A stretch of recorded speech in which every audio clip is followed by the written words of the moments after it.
Good morning and welcome to Conversations with Buddy. We record these podcasts at the Rec Podcast Recording Studio here in Kaiser, Oregon. We drop a new podcast every Friday morning with a story that will impact someone, and we hope that someone is you. So please take a moment to like, comment, and also share on your favorite social media platform. We want to get these messages out to the people and to impact the world one testimony at a time. Today, I'm excited to introduce my guest. His name is Jake Zufelt. Welcome, Jake. Thanks, buddy. Thanks for having me. Dude, it's great. It's great to have you here. I know you reached out. I'm not even actually sure how you found me. Maybe we're friends on social media. How'd that all work out? I think we have a lot of mutual friends. Got it. I think that's how it came together. Yeah. And then I saw your podcast and I went, this looks like fun and I like having fun.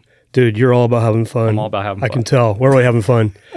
Well, hey, let me do a quick intro to you, about you, and we're going to dive in. We have a lot of fun stuff to talk about. I think you and I have great energy, and it's going to be fun. That's just the espresso, but thank you. That's the espresso. Too cool. All right. You are a husband. And tell me your wife's name. Tisha. Tisha. Yep. She used to be a teacher. So we tell people just remember Tisha the teacher. Gotcha. Yeah, there you go. Tisha the teacher. Yeah.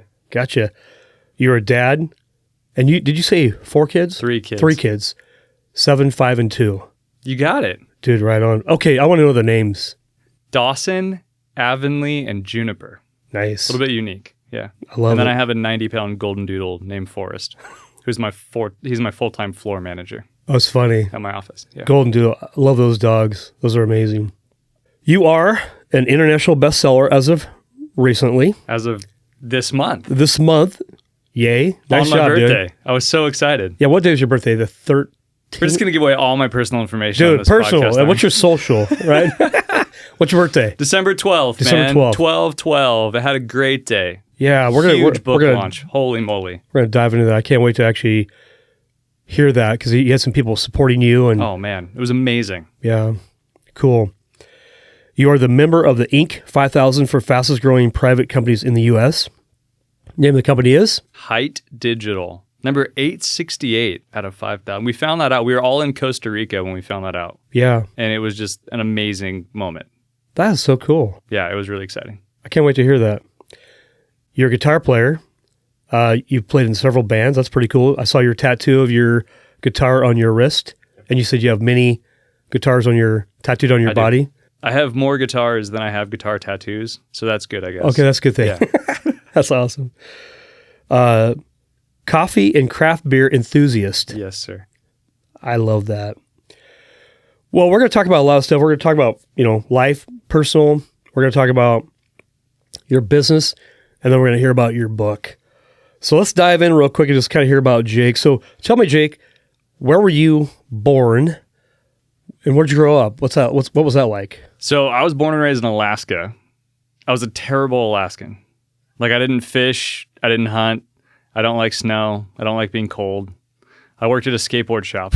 I was just like a misplaced Southern Californian like my whole life or something like that. Wow. But what's so fun about that is I had the opportunity to do a lot of things over the last 25 years. And so I'm not 25, by the way, but in my working time, I worked at a skate shop. I worked at a lawyer's office. I worked in the oil field. I worked at a coffee shop. And through all of that experience, just got to see the diversity in business, got to hang out with people. I love people. Ended up fast forward quite a bit, and I spent 10 years as a pastor. I was a youth pastor for 6 years, worship leader. I ended up getting demoted to work with adults. So I was an associate pastor.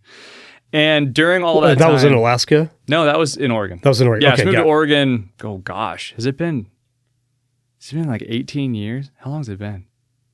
Wow, that's crazy. Okay. I just had to do the math. It's been a while. Yeah, so anyways, I was a pastor for 10 years. And that's a whole nother story. I refer to that one as a couple beer story because there's a lot to that. But it was an experience that I genuinely appreciate all the hardship and challenges of what that included. Through that process... got to see just the ins and outs of emotional health and unhealth. We were huge advocates of emotional intelligence, of counseling, of things like that, which is sometimes not widely accepted in religious communities. So got to experience a lot of diversity with that because I'm also working with business owners, working with nonprofits. So I did a lot of marketing. I'm on a number of nonprofit boards, a lot of event-based stuff, and really got to enjoy and appreciate just the complexities of humanity. It became a bit of an obsession of mine for a while, which was just studying human nature in both a religious and in just like a sociological standpoint. Yeah. So it just, man, what a journey that was. So fast forward even, and I hired my boss to work for me. So he was my boss for 10 years. He was a pastor for 20 years. Wow. Now he works for me. He's our full-time general manager for Hite Digital Eugene. So take me back a little bit. So what age were you when you became a pastor? When did you exit?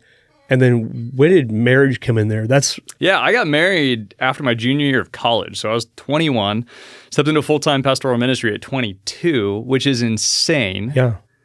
I don't know why they hired me still to this day. And then ended up exiting 2021. Is that true? Yeah, January of 2021. So just recently. Really? Yeah, so I was running a marketing agency like alongside doing pastoral ministry, which was really fascinating. Yeah. And I there's a real they call it the grind culture in entrepreneurship, and I hate that term because I really, really strongly push for balance in life. But I was waking up, man, and I'm not a morning person. Like, I think mornings are stupid. I drink a ton of espresso, but I was so driven to really make a life an opportunity for my family that I was up at 4:30 in the morning training. I was literally training and working on marketing skills and developing strategies, on testing those strategies. I literally borrowed from my retirement to start the business. So I am kind of 100% in or 100% out kind of guy. And so I went all in and unknowingly hit some kind of check marks and checkpoints, I should say, in business and marketing early on that I didn't know were checkpoints. Come to find out later on, people were like, "You did how much in gross revenue in that point?" And I was like, "Man, I just went for it. It's working." Yeah, I was just working. And so people look at it, I think, sometimes and they go like, okay, so I've been at this for roughly 3 years, which you might be like, that seems like not a very long time for someone that's like writing a book about it and stuff like that. But the reason that I was able to do that was, number one, the success that happened quickly. But with that quick success, people didn't get to see the behind the scenes work. And that's what I try to kind of offer and challenge people with is like, no, I'm up at 4:30. I hate mornings. I'm up at 6:30. I'm up before the kids are awake to be able to invest in myself so that I can invest in others, not the other way around. Wow. Right? That's good. I mean, just a takeaway on that was, a guy who doesn't like mornings, you drink a lot of coffee and you're up at 4:30 in the morning doing the work. A lot of people see the success that comes after that and they go, oh, he's an overnight success. It's like, well, hold on here. You weren't there at 4:30 in the morning for 3 years, right? You're not there. You're not there when a website goes down and it's 9:30 at night and I have my infant, my youngest, sleeping on the floor of my office as I'm fixing the website. And I have a picture of it. I kept a number of these pictures just as a reminder of that journey of being an entrepreneur. Hey, it's not for everybody, is it? No. Oh, goodness. And everybody wants to be the entrepreneur, but what they don't realize, when you work for yourself, they think it's, oh, I'm my own boss. I can kind of work wherever I want. But then you don't make any money. So you have to be extremely driven. And what I take from you, Jake, is that you probably have a drive. You're an all-in kind of guy. It's all or nothing. But I have my moments for sure. I've talked about this pretty publicly on social media. Yeah. Like, I struggle with seasonal depression. Okay. And just recently went on medication for the first time in almost 35 years. Wow. And so there are days, and I've been really open about it. And what's been cool is I've seen the response from the entrepreneurial community as I have talked about it. They have been so supportive and so really collaborative, which is interesting because a lot of entrepreneurs, especially, and I don't want to make this like a male-female thing, but a lot of dudes have a really hard time talking about depression and anxiety. Yeah. And the more that I've been able to be open about it on social media, having been through a lot of counseling, a lot of study in emotional health, understanding how good it is for me to talk about it, I've seen response from people reaching out, being like, man, I've never talked to anybody about this, but thanks for sharing. So people, again, like there's the grind, there's the all in, there's also the days when I have a hard time getting out of bed. Right? That's all part of that journey. Why do you think guys have a hard time just being transparent with their struggle? We all struggle, right? But tell me why you think that guys, specifically dudes, as you say, I always say I'm a dude. Yeah, I'm a typical dude. But why do dudes and guys struggle? Man, I wish I had an answer for you because it's so different for each person. Yeah. But I think emotional intelligence, number one, is taught to us by our parents. That's pretty documented. Emotional health, unhealth, stuff like that. Whether that is the direct involvement, whether that's the absence of parental involvement. And so I think there's a lot of guys, and I'm speaking generically, I want to be clear, right? But there's generational stuff as well. And so like I work with a number of people that like fall into the Gen X category who will talk about the way that their parents raised them versus me being a millennial versus working with Gen Z. There's a phenomenal book that's called The Coddling of the American Mind that is just this an amazing kind of walkthrough of how did we get Generation Z? This is really what the question is. Like, how do we get Gen Z? And what is it that they're incredibly gifted at? And what are the areas of opportunity that the boomer, the Gen X, and the millennial generation have a hard time connecting with them? And a lot of it comes back to the willingness to admit and admire like emotions. Okay. It's super, super fascinating to me. And so I think for a lot of guys, some of it's just like ego and ego is misunderstood a lot. I think a lot of guys are confused or are kind of what's the word I'm looking for? They're sort of accused of ego, but like women have ego just as much as guys have ego, but we just don't talk about it very much. And so, again, back to kind of the entrepreneurial world there's a posturing that I think a lot of people think they have to have as a business owner. You have to position yourself as like having it all together. Yeah. You have to position yourself as being successful. And then you start getting into the nitty gritty of it and you find out that like their marriage is suffering. Their kids are having a hard time. They're not actually making as much money as they look like online. They're having a hard time getting out of bed like me. And so when I started the business, it was rooted on three things. One was humanity, which was the idea that I'm a human working with humans trying to find humans. Like we're not going to call it anything different. And in the real estate world, the mortgage world, we talk about leads all the time. We call them people. Yeah, they're people. We just say people. We're like, you got contact information for a person. The other thing was transparency. The digital marketing space is absolutely just shady as can be. And part of what I talk about in the book, Digital Marketing Sucks, is the pitfalls of the industry, where there is just an immense amount of dishonesty, or there's an ability to like sugarcoat things. So you're using data to show results that aren't really there. So transparency. The other one was just honesty. We just tell the truth to a fault. To where like I went back and looked because we're wrapping up the end of the year here. We refunded at some point this year like over $8,000 to clients just because of like missed expectations, miscommunication, lack of performance. Like there were just times when something didn't work the way we thought it was going to. And so rather than us saying like, oh, this is a huge opportunity area, like there's space here, that we're just like, no, hey, we messed up. There was miscommunication in-house. The website didn't get launched on time. We're really sorry. Here's $4,000 back. Wow. And we just said from the very beginning, that's how we're going to run our business. And how do you feel about that? I sleep at night, man. Like that's the thing though, is it's like I still remember the day we had that exact situation. We had to refund $4,000 of an $8,000 website. I didn't even tell my team what we were doing, and they were all on the call. And we were done, and I talked to my operations manager afterwards, and he just immediately goes, "You did the right thing." He said, our entire purpose is to treat people like people, and you did that. And that was so affirming for me. And I went to bed that night knowing my P&L report was not going to be awesome that month. And yet I knew that was the right decision. Right decision. Too cool. We're going to dive more into your business and your book. Just before that, though, so take me back. I mean, I always love the story of when you get married. I mean, I think you said 21, 22, or right before you got into ministry. Yeah.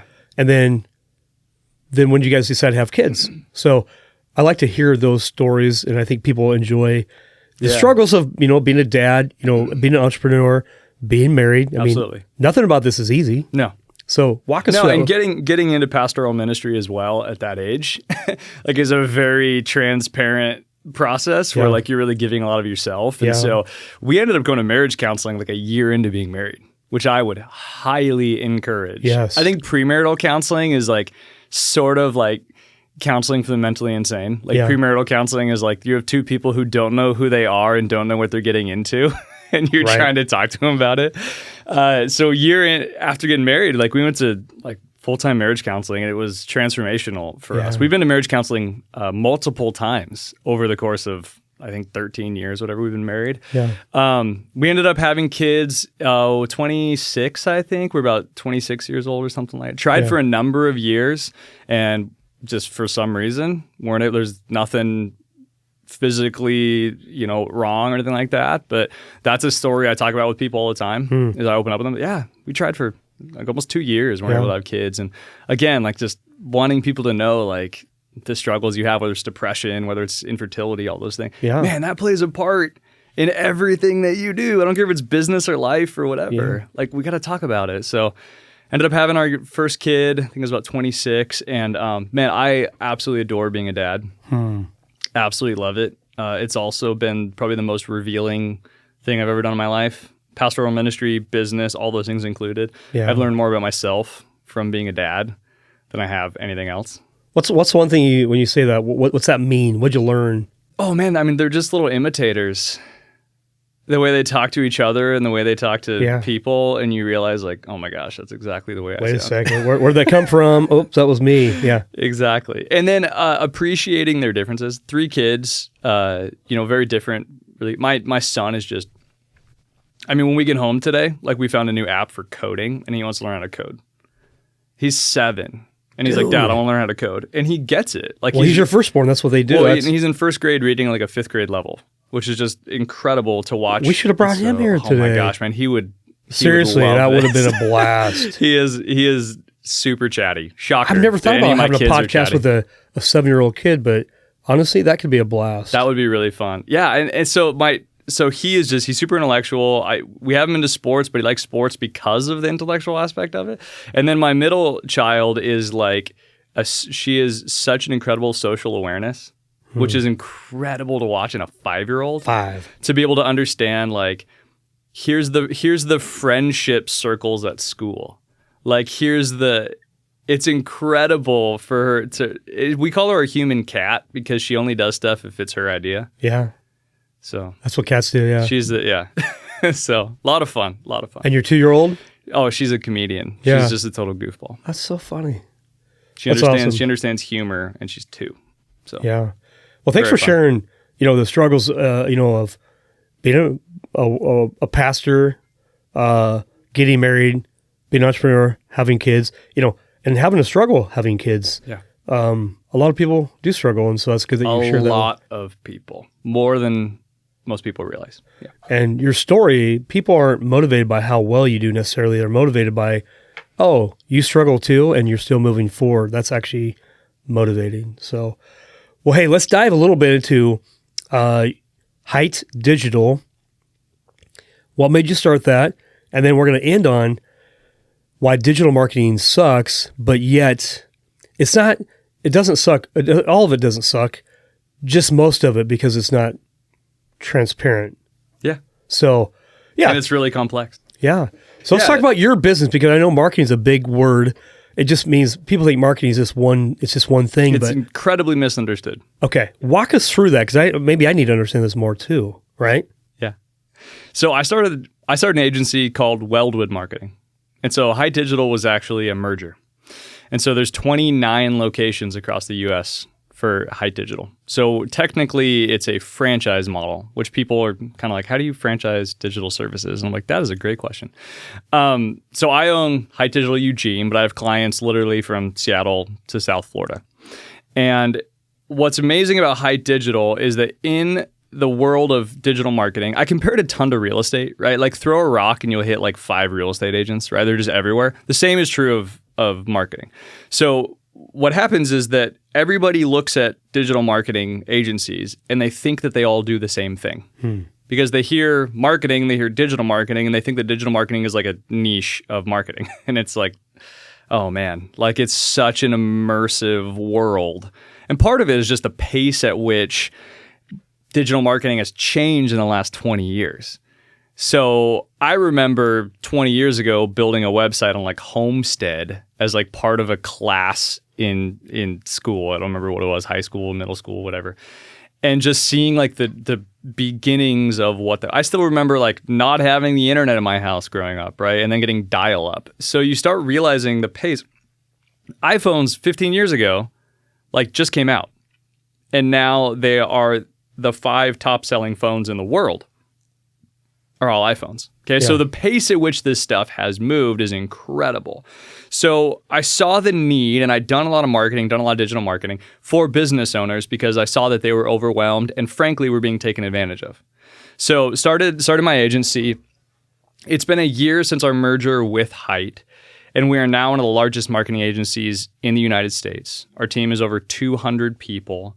Our corporate office is in Nicaragua in Central America. Got to travel back and forth there. So we've got, again, 29 locations here in the US. We've got some of our team members in Nicaragua. It's just an incredibly diverse, just knowledge base, experience, things like that. Obviously hit the Inc. 5000 recently. Yeah. But what it came down to is I found a network of people who had the same values that I did. They said, okay, how do we bring transparency, honesty, and just quality to digital marketing so that we can create a consistent and trustworthy base for business owners? That's really where the heartbeat of Hite was at.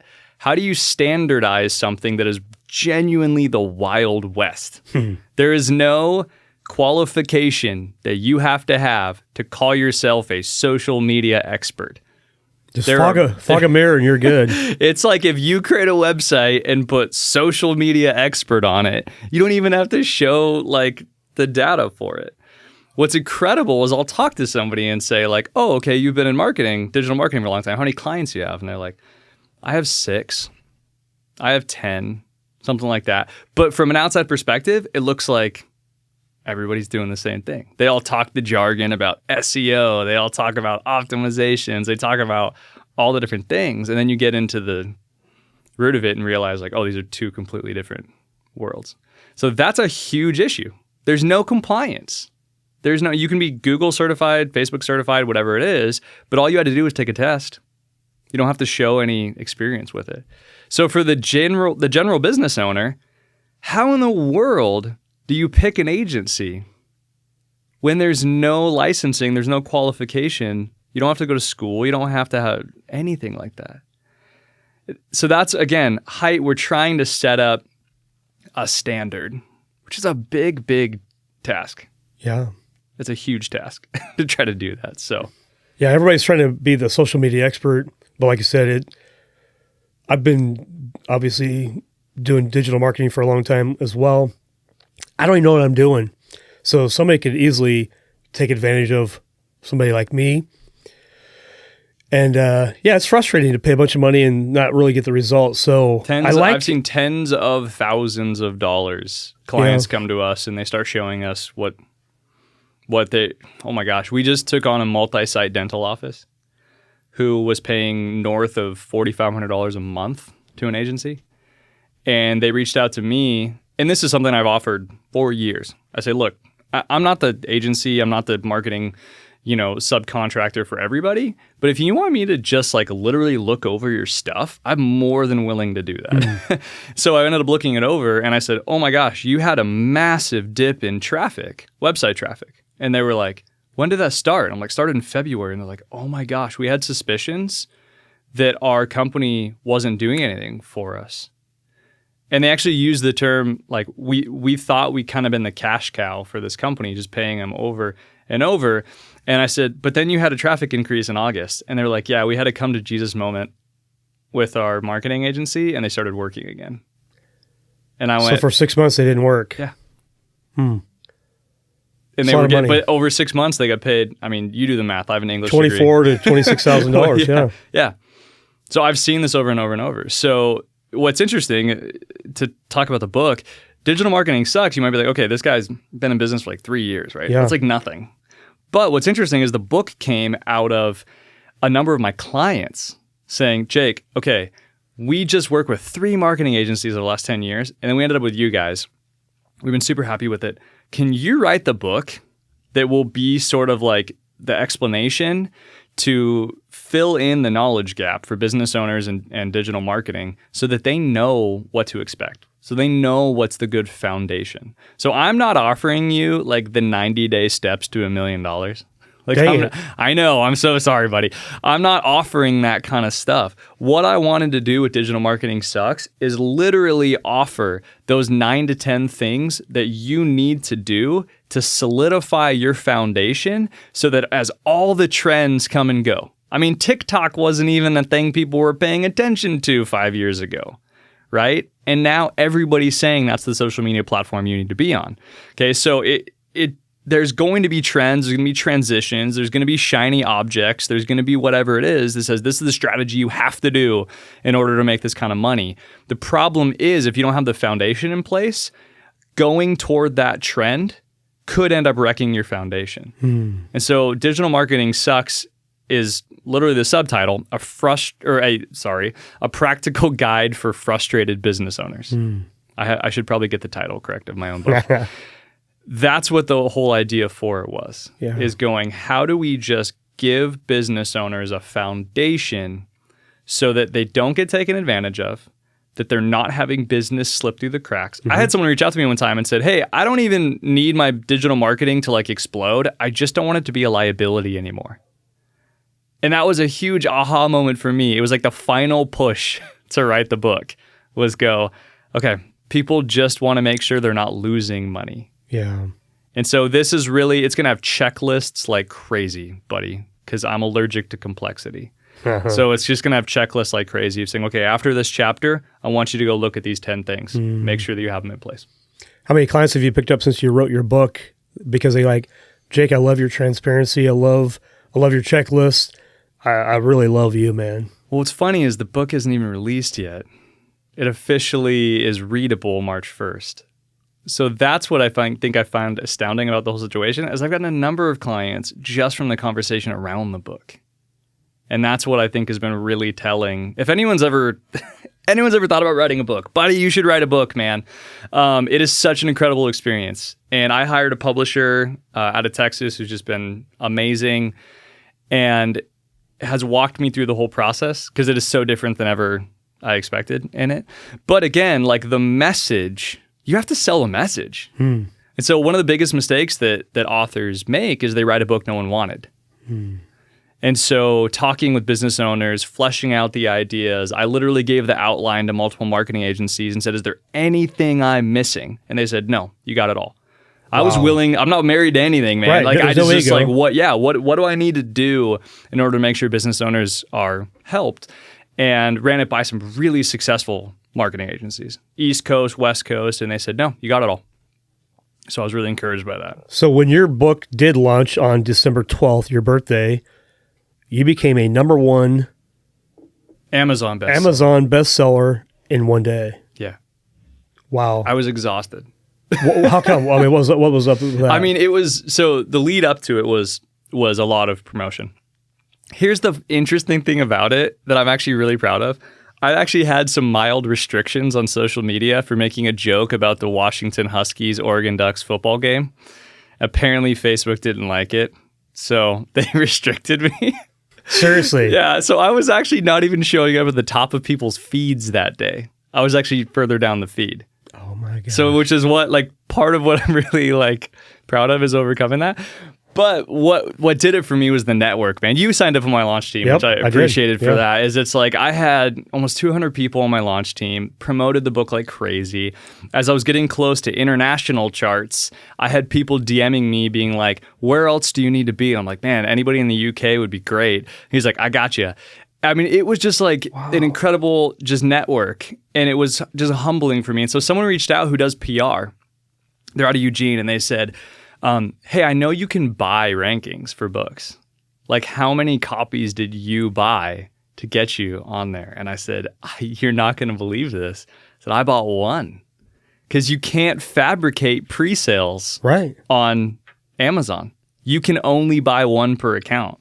So I hit number one in a dozen charts on and there was Amazon. A couple of books it was that all you organic. Right. Yeah. There was a couple of books that you put up there that you'd actually beat their. Oh my gosh. What was a couple of books I was thinking of? Oh man. I mean, Donald Miller's Building a Story Brand is. That's one of my favorite books, by the way. I read it maybe a year ago. I read it probably So I really Hite Digital this month just became the largest story brand certified agency in the world. Come on now. Boom. So literally had some of the story brand staff flew to Nicaragua and did trainings there. And then a number of our franchisees were already story brand certified guides. Like, we've got a lot of connections there. We love story brand. Man, there was a couple, Russell Brunson. Yes. Yeah, from ClickFunnels that ended up passing. I mean, it just was. Is he a real deal, by the way? I mean, I see him everywhere. I'm like, I don't know. Is he part of that? Yeah, don't do this. I will say this. I think, and this is totally my opinion, I think Russell Brunson is the real deal. I think Russell Brunson inadvertently created a big part of the problem we face in marketing, which was creating fake marketers. Got it. And so he was selling courses that all you have to do, the one funnel away, we joke about all the time. You just have one sales funnel and you can make $1 million. The 2 Comma Club is like kind of a joke in the marketing space, because literally if you own a roofing company and I'm your marketing agency, if I have a ClickFunnels website, if anybody doesn't know what that is, you can Google it. It's all over the place. And I get you to sell $1 million through that funnel, which is not that hard to do with roofing. Yeah. You and I can both win a Comma Club. So I was on the phone with a friend of mine the other day, and he made some joke about the book and the success. And he's like, hey, run it through ClickFunnels. Maybe you'll get a Comma Club. And I said, if you send me a spray painted gold record, I'd be happy to hang it on my wall. That's funny. Yeah, the Russell Brunson. That's funny. I don't know. I've never met him. I know people that have said he's fantastic. But again, fake marketing, it's hard. So. Got it. Hey, this is great, man. As we wrap up here, I know we could probably do this again. I think we're going to have your son up here maybe on the next one. I swear. He's really chatty, man. I swear it'd be so fun to have a 7-year-old. How does somebody reach out to you and actually get a hold of you, Jake, to learn more about what you do, maybe get involved in some online marketing that's actually transparent, that actually produces something worthwhile? Yeah, and I want to be clear. I want to be a resource to people. I tell people I'm terrible at sales. I just want to be friends with people. And if at the end of the day we end up having some sort of financial transaction, okay, like whatever. But it's, I just want to hang out with people. So if you go to jakezufelt.com, JakeZufelt, jakezufelt.com, you'll find all my links. You can book a call with me, whatever it is. If you go to sucks.jakezufelt.com, it'll take you to the book, which is a lot of fun. But I just, again, I want to encourage business owners. We're at the end of the year here. We're what did you call this? You called this the eve of New Year's Eve. Yeah, the New Year's Eve. Yeah. Business is hard. Yes. It's really hard. And people will sell you the quick, easy fix. Digital marketing is hard. It sucks. And you have to be incredibly consistent with it. And when I say consistent, I mean not just like posting regularly on social media. I'm talking about having a strategy and having a plan, and then sticking to that. And anytime you change a variable, it's going to affect the results. And so you have to have intentionality with all of it. And that's probably the biggest flaw I see in business, is they commit what I call random acts of marketing. And there's not a measurable outcome. There's not a goal set in mind. And it ends up costing them money. It causes frustration. Sometimes it damages the business, is that there has to be an intentionality with it. If I can be a resource in helping people have intentionality in it, hit me up. I literally work in an office shed in my backyard. I am around. That was funny when we were doing our Zoom call. You're like, I'm actually in my shed out back. I'm like, that's really awesome that you can work worldwide out of your shed and have a great business. Unbelievable. Sometimes with all the hard work it is, there's days I pinch myself. Like, is this real? Yeah. I literally walk 10 feet to the shed in my backyard every day, most of the time with pants on, to jump on Zoom. No, I'm kidding. To jump on Zoom calls, and I literally go from East Coast, West Coast to the UK, to the Philippines, to Central America. That's so cool. It's a crazy world we live in, buddy. Hey, what's the final word? I mean, you said a lot, and I'm encouraged by it. We know how to reach out to you. Any last words of wisdom that you want to share before we wrap up? I think the biggest takeaway I've had in my short time in business is it's never a waste to invest in yourself. And I spent years in pastoral ministry learning about sacrificial leadership, right? Learning about giving of yourself constantly. And I think in that process, in that language, and in that messaging, I didn't learn to care for and invest in myself. And so anytime I have invested in myself, it has paid off incredible dividends. And so if you are a burned out, frustrated business owner, take the time and the finances, put your money where your mouth is, and invest in yourself, whether that is a conference, a retreat, whether that is counseling. Invest in yourself because you're the only thing you can control. And the safest bet you can make financially is to invest in yourself. Wow, well said. I'm going to take your advice on that too, because I've been doing what I've been doing for around 24 years, and I've had moments of burnout.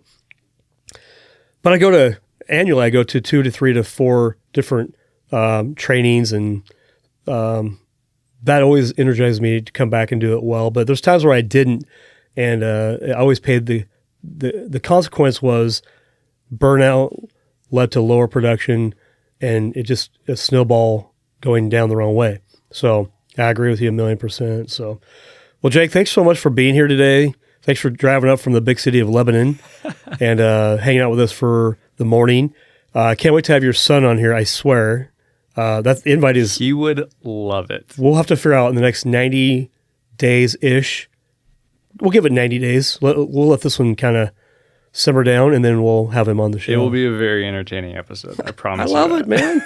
Well, brother, Buddy, thank you, man. This means a lot. I again appreciate your involvement with the book launch. That was overwhelming to me, and then this continued support.